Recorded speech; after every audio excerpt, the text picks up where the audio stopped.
Marceline was always a kind and somewhat naive girl. During her primary school years, she began fainting, and doctors soon discovered that she had a heart defect. They warned Marceline and her parents that she might not live to adulthood. Despite this, Marceline was determined not to leave this world so soon. At age 17, Marceline fell in love with Paul, married him at 19, and found out she was pregnant at 20.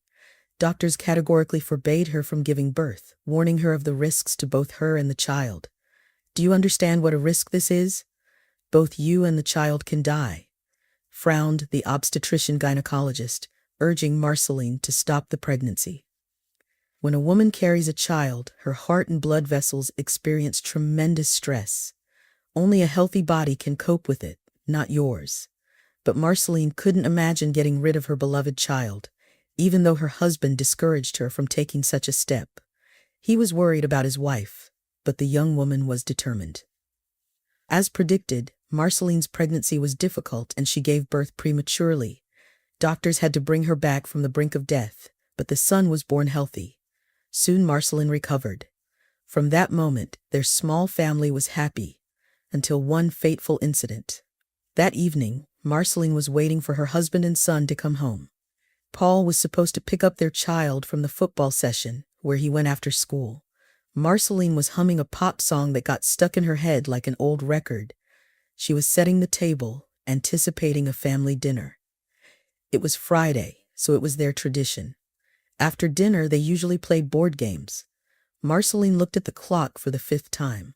Her husband and son were delayed. At that moment, her phone rang. The woman smiled, noticing that her son had called. Ever since Edward got a phone, he used any excuse to call his parents. "Hello, Edward, where are you? Why are you late?" asked his mother. "Mum." The child's voice, filled with horror, came from the receiver, and the smile vanished from Marceline's face. She sat on a stool, feeling her strength leave her instantly. "What happened?" she whispered, turning pale. "Mom, Dad doesn't move," the child said. The words pierced the woman's heart. Her lips trembled. She closed her eyes and tried to take a breath. "Edward, where are you? Are you okay? Explain what happened." Then Marceline heard the most terrible sound for any mother, her child's crying. It wasn't crying over just a broken knee or because he didn't get a toy. Edward was crying rackingly. We crashed," the child muttered. Marceline jumped up, rushing around the kitchen like a tiger in a cage. Her hand was squeezing the phone so hard that the plastic was about to crack. "Edward, tell me where you are." "I'm coming." Marceline realized she had to hang up and call the police. But she couldn't drop her son's call. With a heavy heart and trembling, Marceline reassured her child that everything would be okay, and then called the police. They informed her that they had already responded to the scene, and once Marceline learned where the accident had occurred, she rushed there. Upon arrival, she saw her son in the ambulance. The woman rushed to him, feeling a wave of relief, but it was short-lived. "Where's my husband?" she asked. "What happened?" "A truck cut off the car," the officer explained. "Your husband drove straight into it at high speed. The child was in the back in a car seat. He is unharmed. The impact hit the front of the car and crushed it. The man died on the spot. I'm sorry." Marceline felt like her heart had shattered into a million pieces. However, she knew she had to be strong for her son. She had risked her life to give birth to him, and now she would do everything to make him happy. So Marceline began to live for Edward. She tried to fill the void left by her husband, working hard, going to her son's football matches, and working on her computer at night. Marceline was an advertising designer and had completed courses during her maternity leave. Her talent helped her quickly earn a good reputation among clients. Living without her beloved was difficult. Marceline thought that when Paul died, part of her heart was ripped out of her chest and buried in the ground. However, time passes, and even the deepest wounds can heal. When Edward was 13, Marceline met Ron. Ron was very handsome, especially in his military uniform since he was an officer.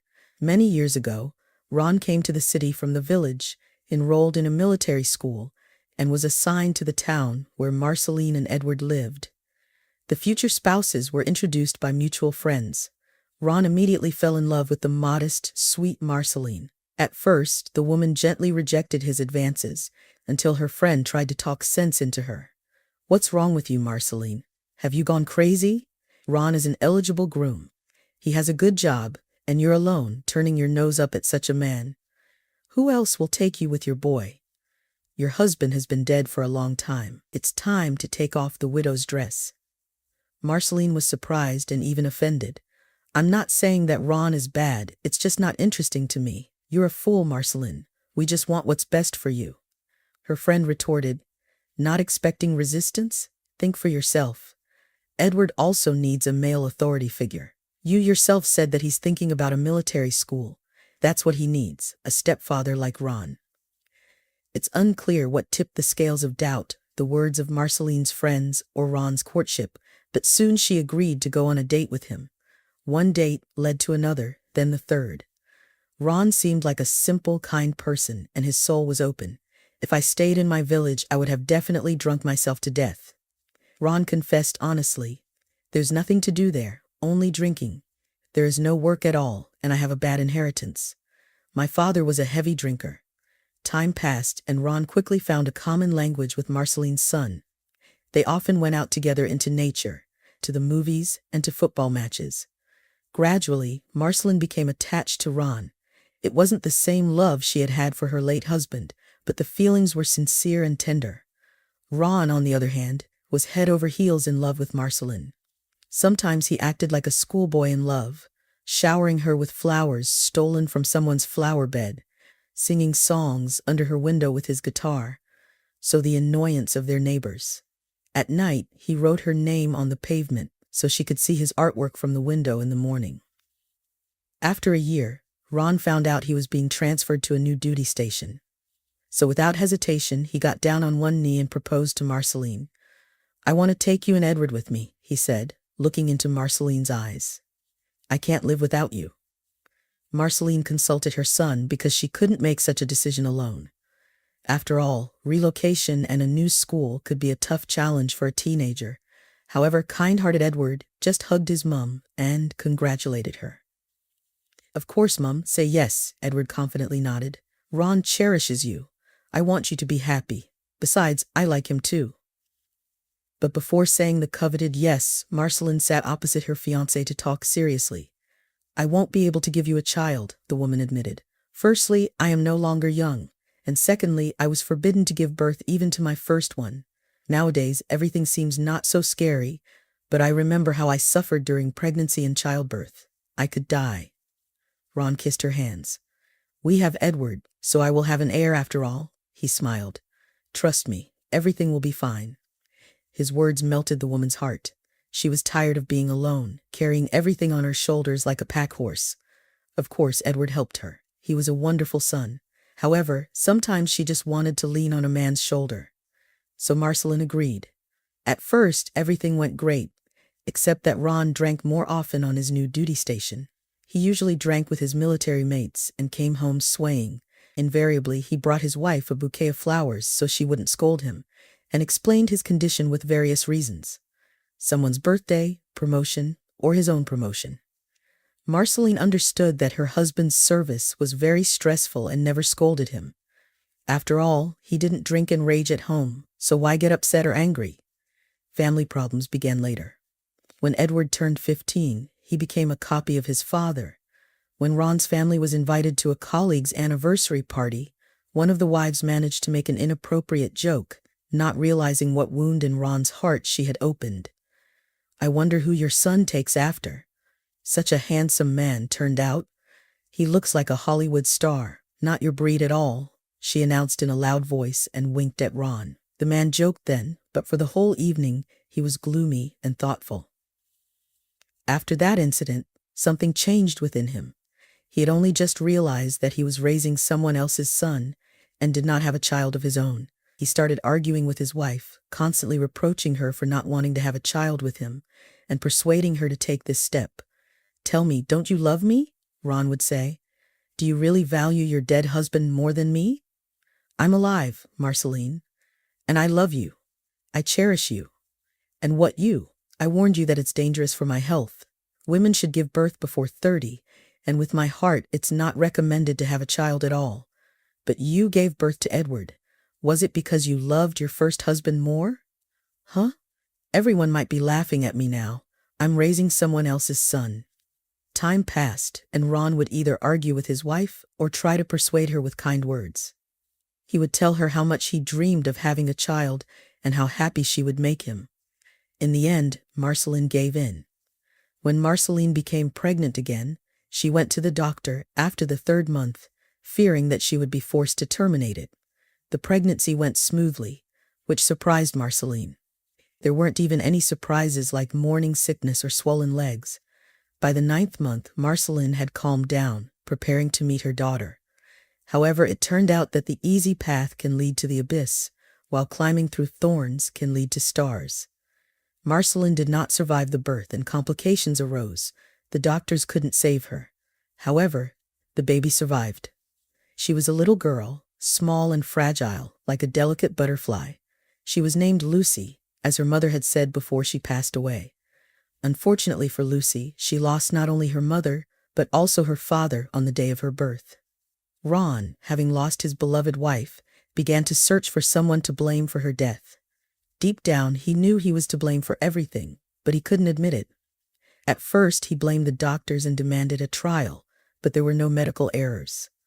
Then he found another scapegoat, his own newborn daughter. The father was angry with the baby. Meanwhile, Edward had completed his first year at military school. He came home for his mother's funeral, and he was the one who had to take care of Lucy. Ron never came near her. He seemed to have forgotten about her existence. Ron just drank, drowning in alcohol in his grief. Edward, who himself was in pain, thought that his stepfather was also going through a difficult time, so he did not ask why. He, not Ron, was changing diapers and making formula to feed Lucy. However, soon Edward realized that the problem was much deeper than he thought. That evening, there was a suffocating silence in the apartment. Ron was drinking again, sitting in the kitchen. Edward was frying potatoes for dinner when he heard the baby cry. The young man immediately left the kitchen and went to his room. He dragged the baby's crib there to keep a closer eye on Lucy. However, his stepfather's voice made him stop in his tracks. It sounded scarier than the baby's cries. "I wish that brat was never born," he said hoarsely. "You know I'm thinking of putting her in an orphanage." "What?" Edward turned around, thinking he had misheard. The man knocked back his shot, sniffed a piece of lemon before tossing it into his mouth. "I can't stand to look at her. Don't want to touch her. What's the point of her being here? Nobody needs her," he said. "I need her." Edward clenched his fists. "Just try to take Lucy away from here." Ron looked at his stepson with red and cloudy eyes. "What are you talking about? She killed your mother," he barked, slamming his fist on the table. "You demanded a child from her," he yelled back. "So you're to blame." Ron tried to get up from the table in anger with the clear intention of teaching his stepson a lesson, but his body failed him, causing him to stumble and fall back onto the chair. Lucy was still crying, calling for her brother, as she knew no other warmth. Edward rushed to his little sister. He took the baby in his arms, seeing that her face was already red from tears. "Crashed little sister," he muttered. "I won't let anyone hurt you." Listening to her brother's heartbeat, Lucy fell asleep again. However, Edward did not return to the kitchen. He locked himself in his room and sat there until morning, not letting the baby out of his sight. He thought a lot. When it's summer and you're a handsome 19-year-old guy, you want to enjoy your youth, go to nightclubs, have fun, and make new acquaintances. However, Edward's future was different. That night, he made a difficult decision for himself. He took an academic leave from the military school. Intending to take care of his younger sister, he hoped that in a year when the baby grows up, his stepfather will come to his senses. He must be going through terrible stress from losing his wife right now. He needs time, Edward thought. However, he did not understand why no one gave him that time for grieving. He also lost the closest person. Only Edward was a real son of his mother and did not allow himself to drown in sorrow. Just as Marceline found salvation in her child, Edward found solace in Lucy. Meanwhile, Ron did not get any better. He was constantly dissatisfied with his children. He continued to drink and curse. The man never helped his stepson with his daughter. Ron was away for a long time on duty. Once every 3 months, he brought some food, gave his stepson a little money, and accompanied it with comments. "You die here without me, huh?" Then he nodded at his daughter. "And what's she screaming about again? Is she retarded or something?" Edward felt sick of being dependent on his stepfather. Soon he realized that things couldn't go on like this. There was no talk of returning to military school. Ron wouldn't pay for a nanny, and Edward didn't have the money, so he dropped the idea of becoming a soldier. Edward started thinking about what he was good at and where he could work without leaving home. The answer, as it turned out, was right in front of him. Once, an old client sent a message to Edward's mother, not knowing that she had died. Edward read the message without much enthusiasm. It turned out that the client offered a good fee for a series of advertising posters. Edward typed a concise and slightly biting response on the keyboard that his mother had died, and they, to his deepest regret, would have to find another designer. However, he didn't send it. His fingers froze on the button. He reread the technical task again, then stopped at the fee and swallowed saliva. "Really?" muttered Edward. He glanced at Lucy. She was sitting on the floor sorting toys. Her faded dress bothered Edward. He was tired of washing it. The baby got things dirty quickly, and his stepfather didn't give money to buy new ones. The older brother closed his eyes. He tiredly rubbed his face. He remembered the words Ron yelled at him in the face yesterday, spraying saliva and breathing booze. "Get rid of this retarded girl out of my sight." He pointed at the crying girl with a shaking finger. "I don't want to see her. She killed her mother. She's a monster." Ron raged only because little Lucy fell and hurt herself. Seeing this, the man decided she was underdeveloped. Thinking about all this, Edward erased his response and wrote a new one. "Everything will be done." From that day on, he used every free minute to learn or create. Fortunately, Edward inherited artistic talent from his mother. School teachers always noted this, making him draw posters for competitions and school events, but he'd never paid much attention until now. This time, he took a risk. He took his mother's graphic tablet, started studying programs and the intricacies of design art. When he sent his work to the customer, his heart beat so hard in his chest that it felt like he had already run a marathon. Edward waited for an answer all day. By evening, he had already despaired, deciding that they had seen through him and the works would be sent back and criticized. After all, his mother was a professional and he was self-taught, and besides, time was short. However, when Edward was feeding his sister, making a spoon airplane and buzzing, he received a response. "Everything is cool. We send it to print. Where should we transfer the money?" Edward let out a loud exhalation and then laughed. Lucy didn't understand what made her brother laugh, but she also started laughing. Edward looked at her dirty face with traces of dinner, picked up his little sister and hugged her. Remembering that the child had just eaten, the boy calmed down, but still hugged the baby to him. "Everything will be fine with us, Lucy," he promised. Edward kept his promise. He took on tasks for designers, worked in any spare time. With each completed project, he became more inspired, constantly developing skills and following trends in the world of graphic design. Of course, there were also unpleasant moments. For example, difficult clients with numerous revisions. Once, someone cheated Edward out of a payment for a job. From that moment on, he implemented a system of prepayment. Although he endured Ron's reproaches, Edward didn't tell his stepfather anything about his new income. Instead, he simply saved money until he could leave his stepfather's home. When it occurred, he went to court to take custody of Lucy. Ron didn't resist, as his daughter was never important to him. But that was only the beginning of the story for the brother and sister. When Lucy was 2.5 years old, she already spoke well. She called Edward either brother or daddy, as she didn't know another father. She also became very curious and asked millions of questions. One evening, as Edward was putting his little sister to bed, he told her a fairy tale. He couldn't remember the plot of Cinderella or Puss in Boots, so he made up beautiful stories on the spot about princesses, knights, dragons, and other fairy creatures. "What was the elf like?" Lucy asked him in the middle of the story. Edward stumbled, "with pointy ears and white hair." "Pointy? What does that mean?" "If you fall asleep, I'll draw it in the morning," Edward promised, yawning. Lucy tried to fall asleep. She really wanted to see the elf, and Edward had to keep his promise. He drew a beautiful elf when Lucy sat on his lap, then a dragon, and then a princess in a ball gown. When Lucy became afraid of the dark, Edward invented a tale about fairies who lived on little stars and came to sleeping girls in their dreams. Lucy also asked him to draw the fairies. "They know what I look like, but I don't know what they look like," the child exclaimed. Edward began drawing illustrations for his own fairy tales to delight his sister. This is how books authored by Edward appeared in their library. One of his friends saw the books and suggested that Edward publish them online. "What if someone buys them?" he shrugged. "The books are cool." Edward shrugged but didn't dismiss the idea. What he didn't expect was the insane popularity of his work. So Edward went from being an advertising designer to a children's book author. The stories were touching and kind because he told them to his beloved sister. Later, fame descended upon the brother and sister. People loved the story of a young man who cared for his younger sister and wrote her fairy tales. Edward was embarrassed by the attention, but it led to something wonderful. One day, a young woman came to their house. Blushing, she asked Edward for an interview for the newspaper.